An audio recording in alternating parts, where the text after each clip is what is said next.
ExitBuilt and ISSA, we partnered with ISSA last year. As a matter of fact, they took a minority stake in our company in July of last year. And in the last 10 months, I've been putting my nose to the grindstone and trying to figure out the best solutions for this industry.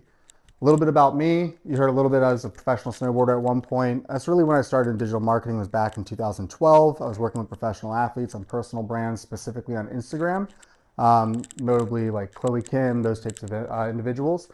And then I went on, started up my own firm, worked in the government contracting space, where I ran a LinkedIn campaign. We ended up netting that company over 10 million per month, saving them 300,000 in recruitment costs.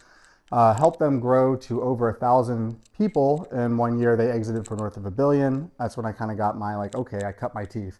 I kind of know what I'm doing, right? From that point, I then became a chief marketing officer for a SaaS company servicing government contractors, specifically around winning prime contracts, subcontracts in the RFP space in the federal world. Then from that opened up the opportunity for me to be a chief growth officer for another tech firm. And that's when I decided I had the entrepreneurial itch back again. So I started up ExitBuilt, my company. I ended up turning my former employer into my first client. And that's when this whole journey started. So ExitBuilt, just to give you a quick nugget on that, our mission is we're built to help you guys exit the digital marketing dependency of agencies. So we want to come in, do the job, get it done, and empower you guys with new capabilities, right?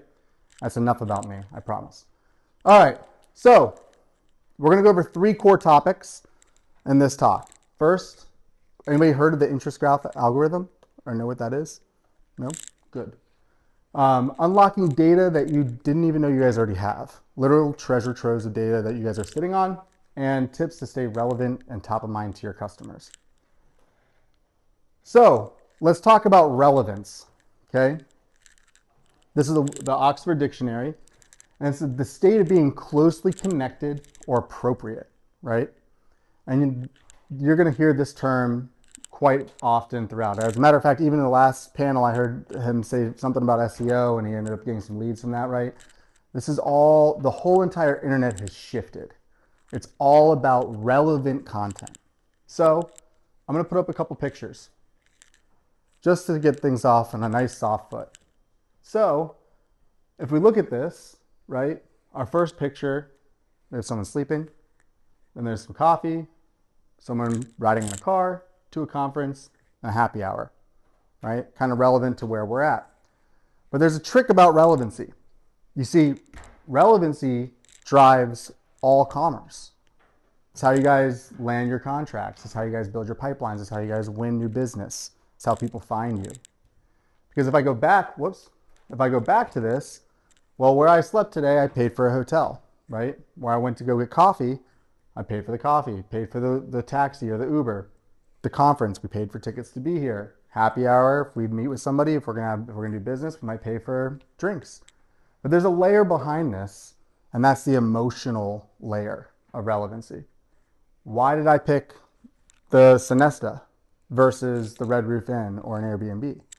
It's close to proximity, right? Why did I go to Starbucks over just going to the gas station and getting a cup of coffee that's way cheaper? We have an emotional component to what makes things relevant to us. And that's where I'm going to give you guys this. There is a trigger warning. It's not too bad, don't worry. But I'm going to pause on this image for a second.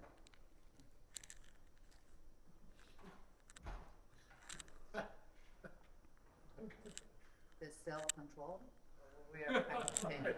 So you guys are already kind of seeing it, right? Like even just this image. Never mind your political alignment. Trust me, I'll calm you all down. There's not a political pitch to this. But just seeing this image alone, it's relevant to the time. We all have opinions and thoughts on this, regardless of where you stand and how you feel. But it triggers something inside of us. You can feel it, right? And that's the power of relevancy. And when any irrelevant content comes, and we got to understand this if we're going to understand how the digital marketing world works, you're going to have a trigger. It's either going to be positive or it's negative. You're going to feel good about something or you're going to feel bad about something. And some of you are like, well, what about if you're neutral, right?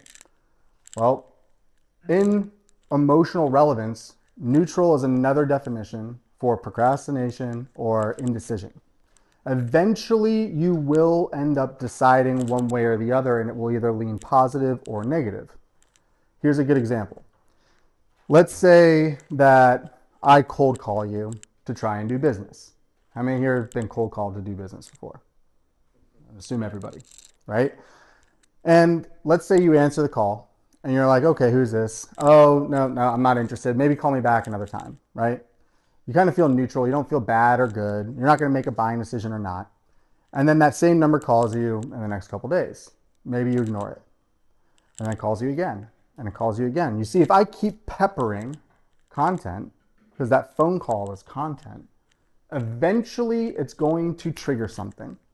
Either A, what I said in the first piece, hey, I got a solution that you might need, is going to be like, okay, I'll hear this guy out. What does he got to say? Or it's going to trigger the other, which is going to say, I don't want to be called anymore. Stop calling me. Take me the F off your list. Click, right? So eventually a neutral position will always elicit a positive or negative response. And that's important to understand as we unpack more inside of the digital landscape. Because you see, the internet is agnostic. It doesn't care. It does not care how you feel. In fact, it's going to capitalize on you one way or the other. Because it's going to do the same exact things. And this is how you guys see content. This is how your customers see content. This is how this SEO works, everything. So if we have a positive response, we're going to give you more content like that. We're also going to tell you the next steps. Hey, share this post. Send this to a friend, right? And then we're going to give you commerce, some way to contribute to the cause, whether it be purchase from you or it be to donate, some way to do business. And guess what? The same rules apply if it's negative. The same exact rules apply. So it's vitally important that we understand relevancy before we jump into how the internet actually starts to spread this information around. So everybody clear on the relevant part? Follow me so far? All right. So the interest graph algorithm, to understand, so the interest graph algorithm is the algorithm that is governing all of the different social media platforms as well as search engines, and we're even seeing it inside of the AI systems like ChatGPT. So to understand how we got to this point, let's go a little bit back in time. Any of this kick up some nostalgia for you guys? Yeah? So Ask Jeeves is how I got through high school. Google is how I got through college. Actually, quick fun story. I got my degree in biology. My cell and molecular biology teacher, I just had gotten the iPod Touch. I failed his class twice. I showed back up, and he was like, Danny, why aren't you doing your homework? And I pulled up my iPod Touch. I'm like, I got Google. That's why I don't need to memorize this stuff. He passed me. So what happened when the search engines, the search engines got it right from the get-go. The search engines realize that whatever results it brings back to you, it's got to be relevant to your query. Meaning, if you type in ketchup, you better see ketchup in the results, not mustard, right? Search engines knew this early on. But then all of a sudden, social media shows up. And social media, they got it kind of wrong. And as a matter of fact, they thought they understood humans better. But if you recall back to like how Facebook started, right? It was a college social app, right? And it was really about kind of stack ranking women inside of college campuses. That's really how it got its founding. They were like, oh, it's a popularity contest. Followers matter. So Facebook rolled out EdgeRank. EdgeRank was based on how big your following was, how many likes you got, how many comments you got, and so on and so forth. That's how they distributed content. But back in 2019, something shocked the entire system. That's when you probably recognize the emblem on the left, TikTok. Do you guys remember? Do you guys recognize this? This is, was it? Not close, Musical.ly. So TikTok back in 2019 acquired a company called Musical.ly. Musical.ly did something different outside of anything that we've seen before in the digital space in terms of social apps. See, Musical.ly was a music app that if you listen to country songs, instead of playing the same songs from that artist, it would start to show other types of country artists within the genre. Musical.ly figured it out. They were like, oh, I know how we can keep people on our platform. Let's keep serving them relevant music back to them. TikTok bought Musical.ly in 2019, and they rolled out, the For You page. So when we think of TikTok today, most of you guys probably think teenagers doing dances, right? And that's how it started. But I got news. TikTok is extremely powerful in terms of reach. Extremely powerful. In fact, one of the top 4 accounting firms, I can say it now, it's been long enough, PwC made $1 million buying decision because the decision maker's son found a guy named the Data Guy on TikTok, showed it to his dad. His dad was like, oh, this AR platform is brilliant. They bought an enterprise license for the entire organization, all because his son saw something on TikTok. It matters, folks. But the Just For You page shifted the entire landscape. And now we have what's called the TikTokification of the entire social media platforms. How many people here spend a lot of time on LinkedIn? Decent amount. Did you guys notice in the last about year, I think they rolled it out in August of last year, that now all of a sudden as you're scrolling through your feed, you see that like video section, right? Guess what it was? It's a For You page. It's a For You page. LinkedIn is watching what kind of content you consume. And I'm going to go into that in greater detail here in a second. And then it's suggesting other content. Why? To keep you on that platform. Why are they trying to keep you on LinkedIn? To service you more ads so they make more money. That's the whole game, guys. So this changed everything. So back into the relevancy, we're going to do 3 different things in these Venn diagrams. But the way that you guys think about relevancy, the way that I would like you to think about relevancy, is it's really 3 core components. You have timing, you have need, and you have trust. And when you have all 3 of those things working in synergy, at the center, that's where you get quick, easy decisions. So my company, we do digital marketing, right? So if you had a need for a new website, and then maybe you're building some trust because here I am talking. Maybe you don't have trust because you're like, who is this guy with a backwards hat? I don't even know him. Like, what is this guy doing here? Or the timing, right? Maybe it's right now we need the time. It's going to be a lot easier for us to do business. Even as you guys talk amongst yourselves and you find opportunities between your businesses, if the timing, the trust, and the need is there, it's going to be easy. If we have 2 of those components, it's a little bit, we might be a little bit more hesitant. Maybe we don't have the trust yet. All right, this guy talked up there. You know, yeah, I do need a new website. Like, okay, it's probably the right time, but I don't know this guy. I want to get to know him better. So I'm going to delay the decision. And if you only have one of them, obviously it's a very slow decision, right? We still have to earn the trust, or we still have to get the need, or we still have to get the right time. The interest graph algorithm also behaves in a very similar manner. You see, you have time, but this time it's time on content. So those of you that are familiar in SEO, you've heard this term time on page, right? Which is how long a user stays on your page. They do the same thing, and you guys have probably already seen this. You probably heard about the 3 seconds that's required for the content to start to get reach on social media, right? It's time on the piece of content, how your thumb stops on a scroll. You guys have probably even experienced this if you play on social media or if you use it for entertainment.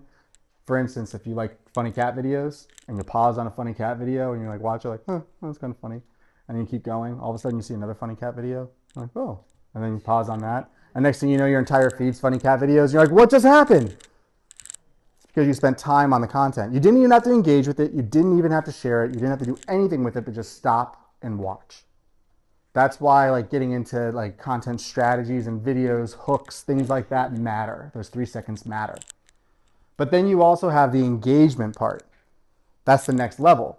So yeah, you might pause on it, but how many of you guys, and I'm guilty of this too, are just the people that sit in the back and just kind of watch on social media but don't engage with anything?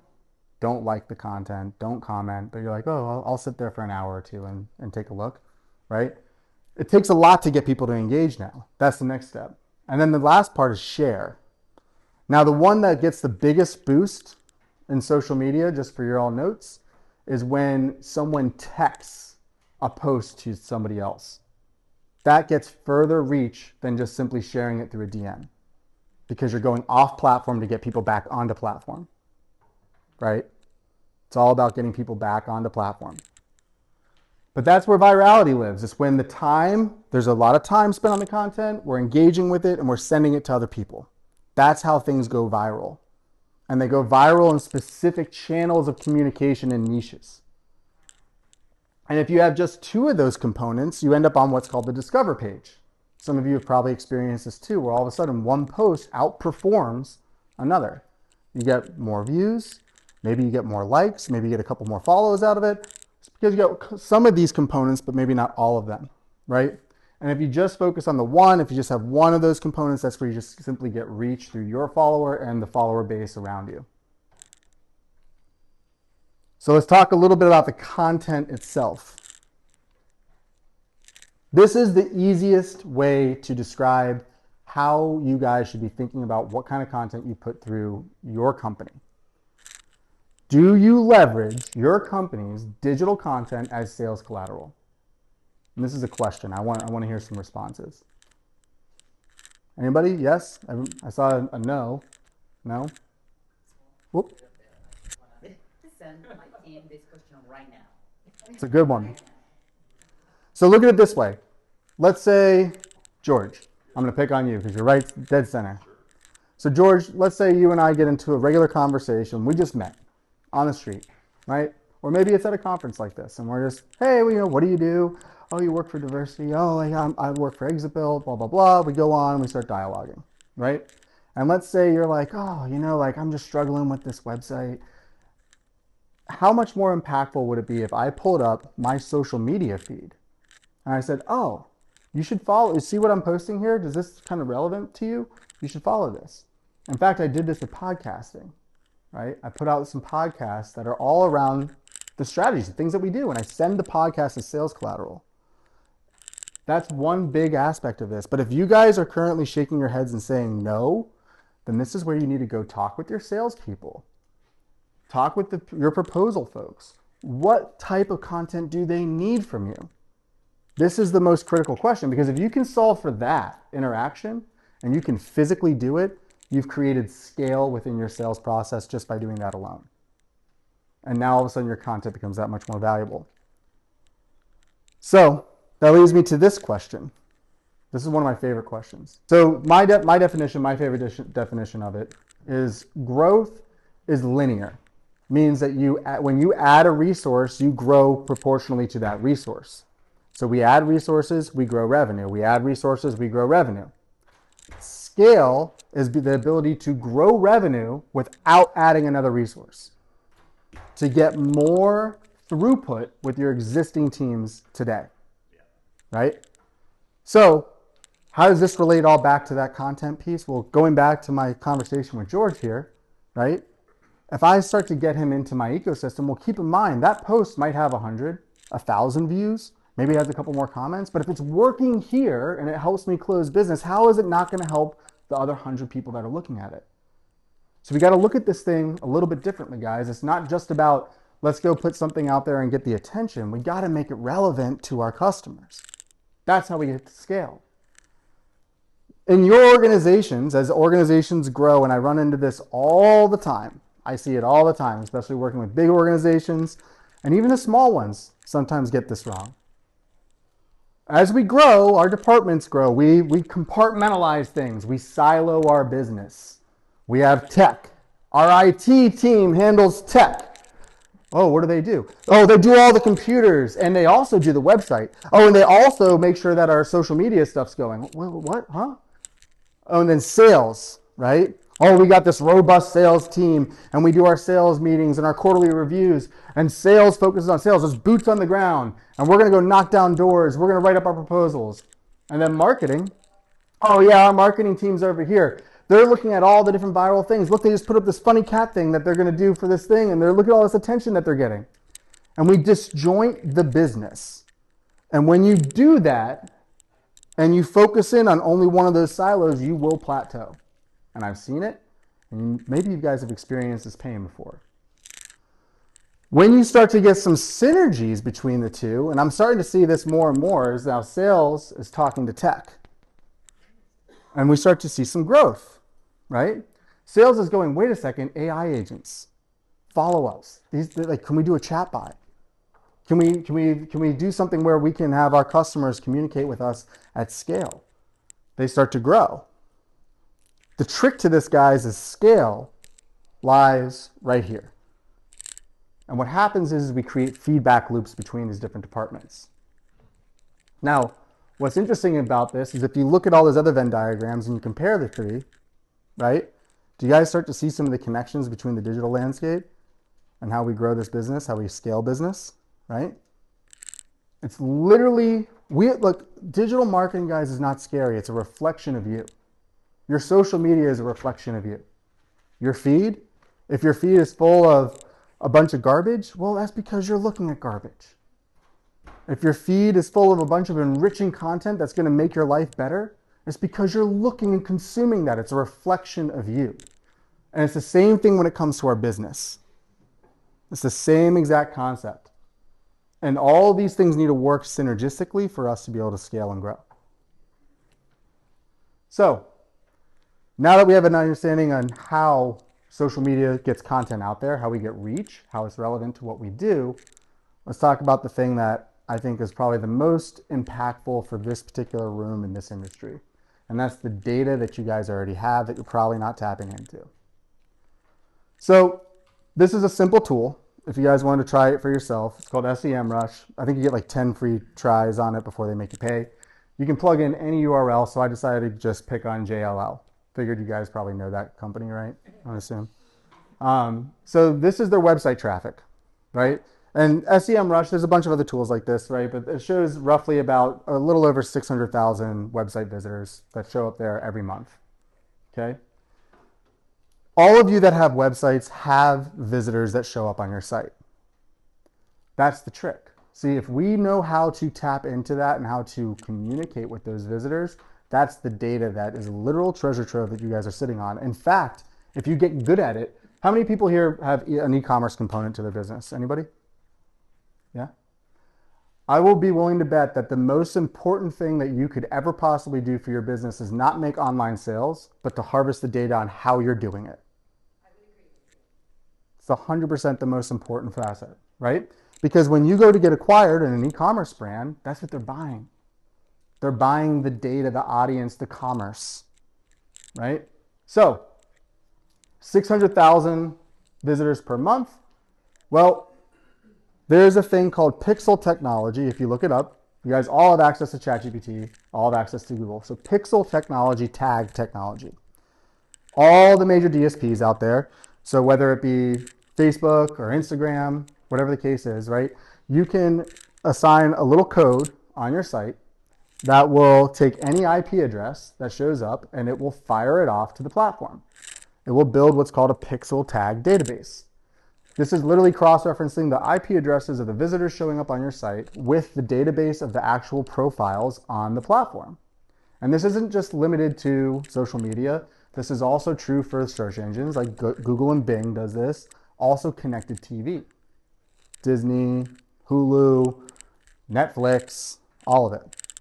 So if you start to apply pixel technology, you are starting to harvest that data into advertising platforms that you can then retarget.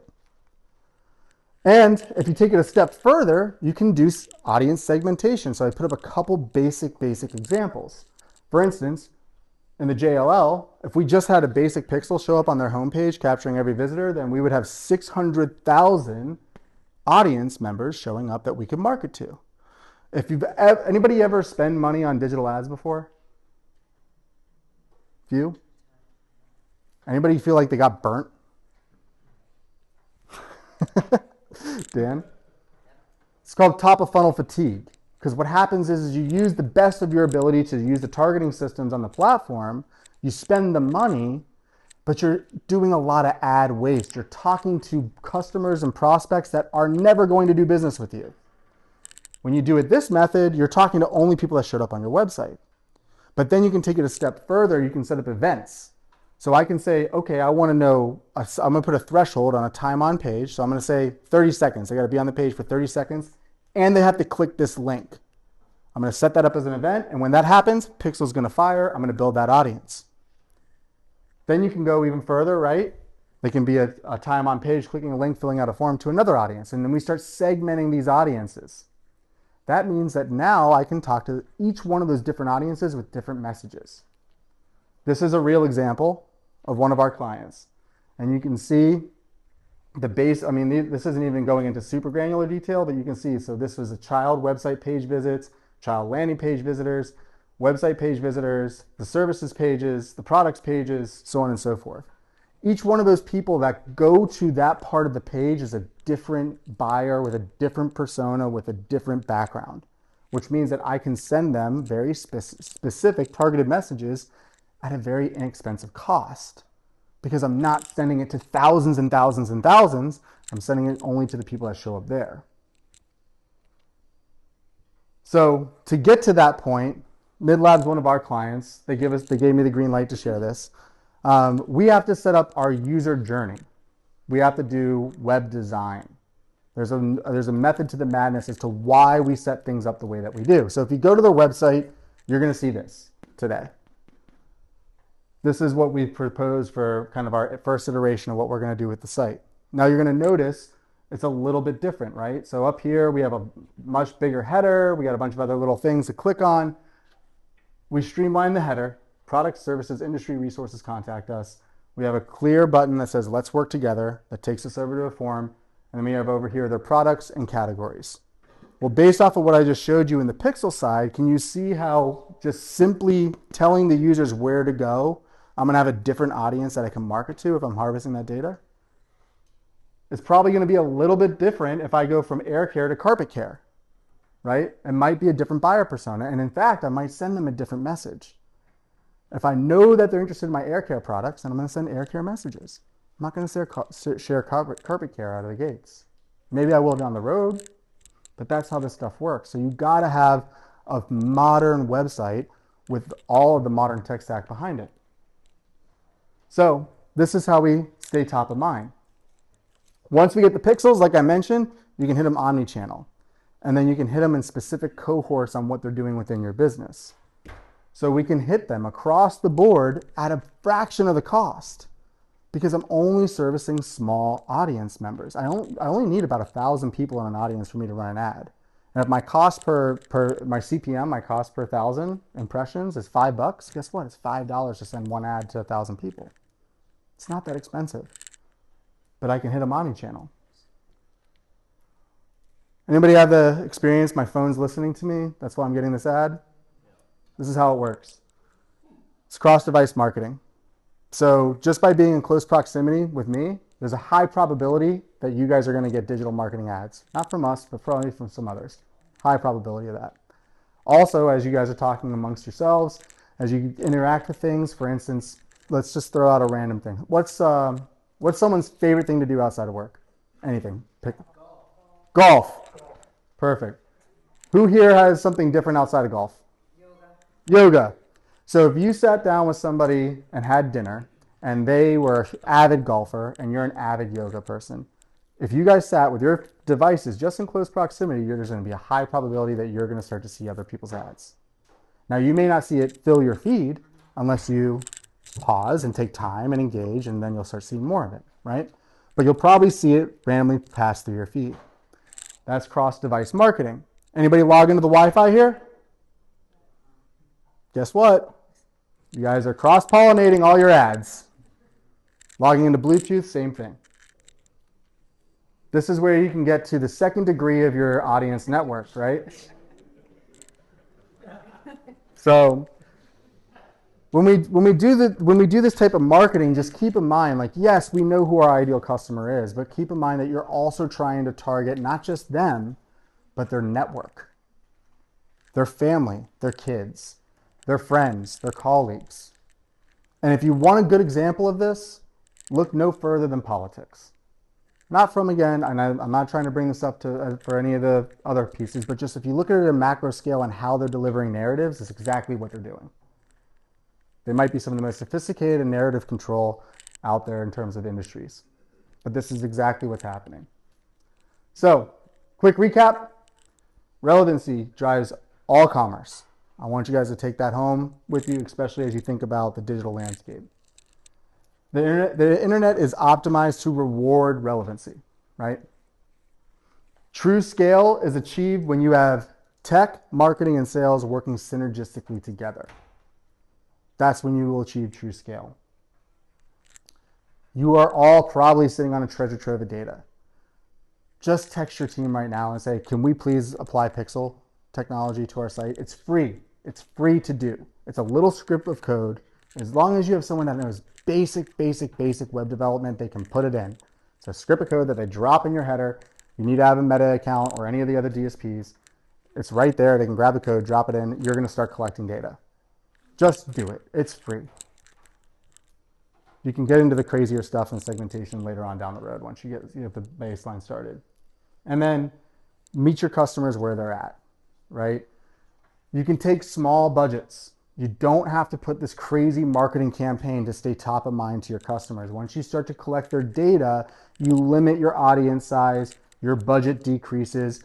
Who here would pay $5 to send 1,000 people a message about your business? Who would send them that message 5 times a day, 7 times a day, $35? The same people to stay top of mind?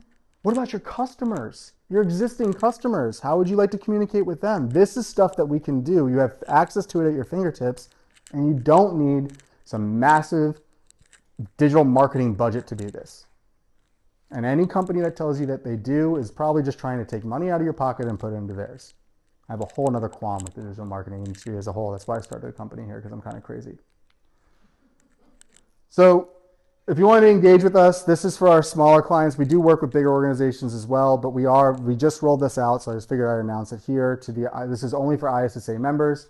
We're doing full modern web stacks, fully built for you, 2 payments, $24.99. There's other details that go associated with that. But yeah, you might have seen some of that. You're going to see more of it coming out to the members.